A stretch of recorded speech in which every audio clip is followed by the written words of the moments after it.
at the Analyst is bringing Kamal Alam, who's a military analyst and fellow of Syrian affairs at the Institute for Statecraft. Thank you very much for joining us here on France 24. Can I start by asking you, Erdogan's position here, is it tenable, do you think, given the nature of his threat that he's made to Europe over the migrants? I think Erdogan is going to face a lot of backlash, even within Turkey, let alone the European Union, because he's taken a huge risk here. There's a lot of pressure on him domestically, because not just of the Syrian refugees, but because of his interference in Syrian affairs. So this could backfire if it's a long, protracted conflict. If there's no quick result, which is extremely unlikely, there will be pressure on him because there are no good solutions for Turkey for this conflict. Indeed, and as you said, he's losing ground politically too, which clearly might have motivated in some way the action that we're seeing now. Can I ask you about Donald Trump's position? He said, it seemed quite surreal, the Kurds didn't help in Normandy, referring to D-Day in 1944. Doesn't all this underscore Trump's basic ignorance and misunderstanding of the world that we live in today? Yes, I think Donald Trump has not been interested in Syria from the beginning of his term. He's been arguing to leave Syria, just like he's been arguing to leave Afghanistan. He doesn't seem to think it's important for America to play a role. As far as his information on Kurds goes, of course, as we know, it's going to be very limited, whether he compares or draws an analogy to Normandy or even talk of something more preposterous. But the basic consistency there has been in Trump's defense is Syria is not America's problem. Let someone else look after it.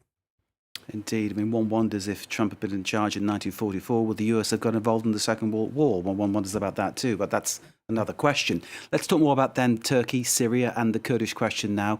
Can you see a solution anywhere on the horizon? Can you see some way that this can be solved in a peaceful manner?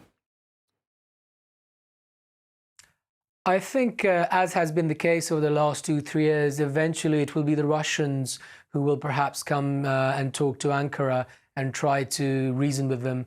There are only two solutions here. One is that the Turkish government needs to talk to the Syrian government, and Damascus is going to be negotiating with the various Kurdish groups. And let's not forget, there is Syrian government presence in parts of the northeast. In places like Kamishli and Hasaki, you have the Syrian Arab army present there.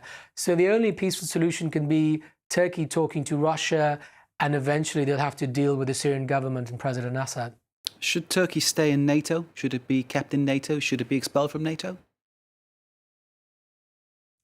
Well, I think Turkey is fundamental to NATO's defense, and despite all the frictions, the overall view, especially in the US, with the US military still is that the Turkish military is important for NATO.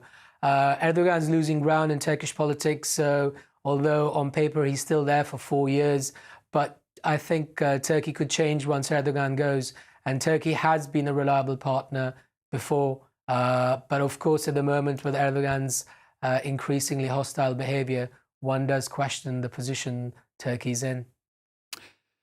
Thank you very much for joining us, Kamal Alam from the Syrian Affairs section of the Institute of Statecraft. Thank you very much for your analysis here on France 24. Next,